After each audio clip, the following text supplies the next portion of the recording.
And now, Backstage Wife, the story of Mary Noble and what it means to be the wife of a famous star. Since it is vitally important to keep secret word of Larry's plan to put Claudia Vincent into one of the leading parts in his current Broadway play, and so allow the present actress out of her contract so that she can be married, Larry hasn't mentioned the plan to a single soul. But Mary has the idea that Larry's interest in Claudia is far more personal than professional, particularly when they arrived home together from New York at such a late hour this morning. Perhaps if Mary knew that Claudia had been reading for the producer, Harold Ramsey, she might feel less uneasy. But right now, it's close to 10 o'clock in the morning, and Mary is slouched deep in an armchair in the living room of the Nobles' home in Rosehaven, Long Island, as her good friend Maud Marlowe enters the room. Well, you up already, Mary? Yes, I've been up for ages and ages. Well, good heavens, child, you couldn't have had any rest at all. I don't need rest right now. I need to think, Maud. Well, have you had breakfast? I didn't want anything, only coffee. Well, then come in and sit with me while I have my breakfast. Oh, won't you please? Yes, of course, Maud. Come to think of it, you haven't had much sleep yourself, have you? My age, one doesn't need so much sleep. At your age? Talk as though you were 100 years old. Well, not quite, dear, but I'm not a child either. You know, a middle-aged character actress has one thing in her favor. She can admit her age. She doesn't have to struggle to keep nature from telling the truth. Oh, you have no idea what a relief that is. Oh, you're simply talking to change the subject, and I love you for it. Come on, Maud. Let's go into the dining room.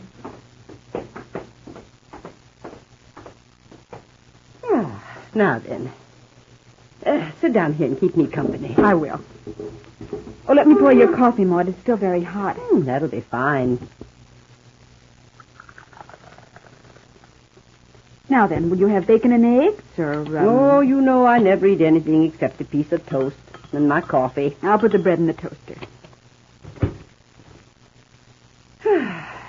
Now then, what have you planned for today? Just one thing.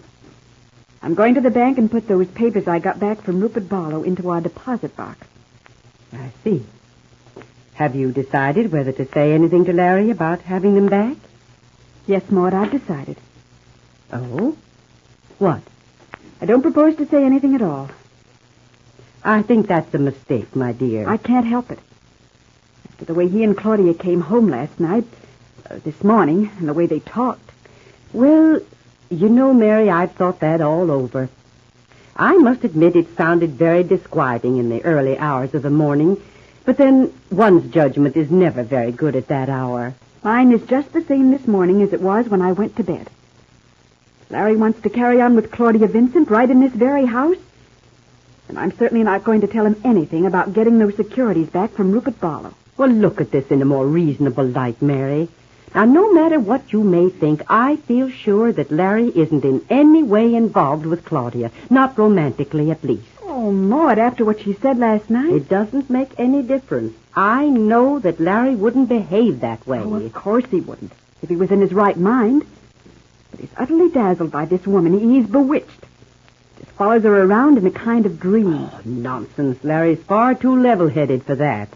Then please explain to me how he happened to invite her to come here to this house to visit, when he knows how she forced her way into Rupert's home and made all those idiotic accusations against him. Well, Larry believes she's telling the truth. What's more, it seems rather natural to me that he should believe her. Why? Just give me one good reason why. Because he's jealous of Rupert, and Rupert's attentions to you. Oh, that's absurd. Larry has absolutely no reason to be jealous of Rupert. He's just a friend, a very good friend. You needn't be so emphatic about it, Mary. Just see that he remains a friend. I intend to. And I mean to see him whenever I please. Hello. You two up already, or didn't you go to bed at all last night? Well, of course we went to bed, Larry. Now, what are you up so early for? Hanged if I know. Just happened to wake up and felt so good I didn't want to stay in bed any longer. How's the coffee, sweetheart? I'll pour you a cup right away. Thanks. And you might kiss your husband. Well, that's not what I call the most enthusiastic morning kiss, but it'll have to do. Here you are, Larry. What else would you like this morning? Oh, I'm a hungry man, honey. Better get me everything you can scrape together. Bacon, eggs, toast, jam, plenty of coffee, and a double order of orange juice. Good. You keep on that way, you'll have to change your profession. Oh, I don't know. I haven't put on any weight in the past 4 years, Maud. Well, you can always begin. Here, now, what are you trying to do, spoil my appetite? Oh, hardly. And besides, I doubt if that could be done. You're so right. This morning I'm sitting on top of the world. I'll tell Phoebe to start your breakfast, Larry. Thanks. I think maybe I'll just loaf today. Take a sunbath out back. See if I can work up a little tan. Larry, there's something I'd like to say to you. Something that I hope you won't mind. Why, of course, Maud. Anything at all. Go right ahead.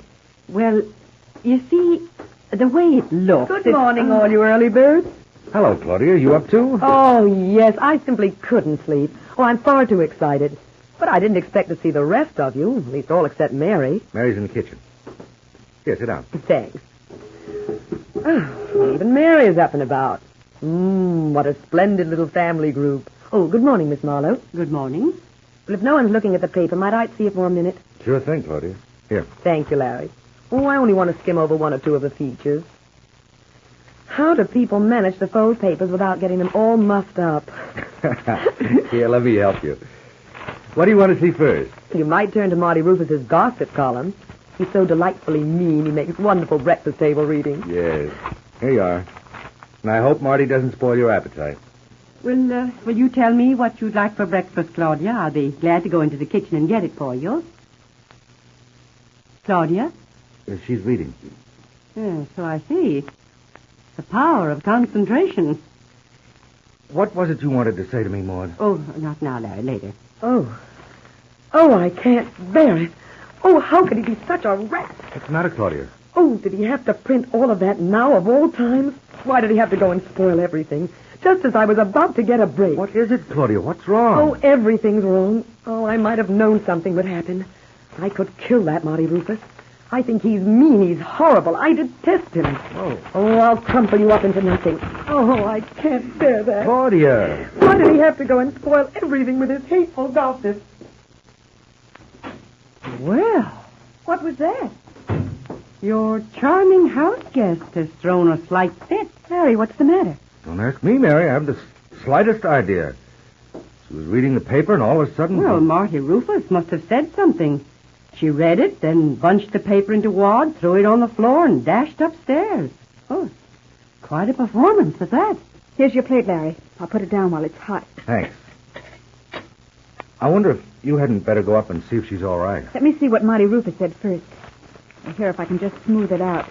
You better read aloud, Mary. Perhaps one of us will be able to figure this out. Just looking through to find the page. Oh, here it is. Well, read it aloud, dear. Just a minute, Maud. Well? Yeah, what does he say? Maybe you'd like to read it yourself, Larry. If you'll excuse me, I have some errands to do. Honey, wait. I'm sorry, but I'm in rather a hurry. Oh. Gee, what's the matter with everybody around here today? It's like a madhouse. Let me see that paper, Larry. Yeah, but what happened to Mary? Why did she suddenly run out of here like that? Golly, for the love of heaven, look at her go. Here, let me see that confounded column. Maybe I can make some sense out of this. It's all yours, Larry. The first item. I think when you've read it, you'll understand. Now, if you'll excuse me. Maud Marlowe gets up and leaves the room quietly as Larry stares in wonder. Then he picks up the paper and starts to read. What is it that's caused such consternation in this household? Be sure to be listening tomorrow to Backstage Wife, the story of Mary Noble and her husband Larry Noble, famous Broadway star.